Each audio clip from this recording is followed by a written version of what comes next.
আমরা বাঙালি, আমরা চিন্তা করি মাথা দিয়ে নয়, আমরা চিন্তা করি হেডা দিয়ে। কারণ আমাদের বুদ্ধি মাথায় থাকে না, আমাদের বুদ্ধি থাকে হেডার ভিতরে। আসলে পাহাড়ে হচ্ছেটা কি, যে পাহাড়ে যাইতে হলে আপনাকে সেনাবাহিনীর প্রটেক্ট নিয়ে যাইতে হয়, আর সে পাহাড় থেকে আপনি সেনাবাহিনী চাচ্ছেন না।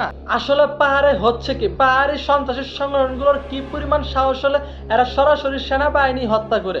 তাহলে আপনি আমি সাধারণ মানুষ নিরাপদ কোন চিন্তায় ভাবেন? আপনি সহজে তাদেরকে বন্ধু বানিয়ে ফেললেও আপনাকে তারা মন থেকে কখনোই বন্ধু বানিয়ে ফেলবে না।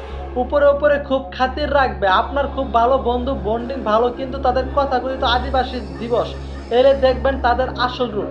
তাদের প্লে কার্ডগুলো তো কি লেখা হয় তা সরাসরি স্লোগান দেয় সেনাবাহিনী।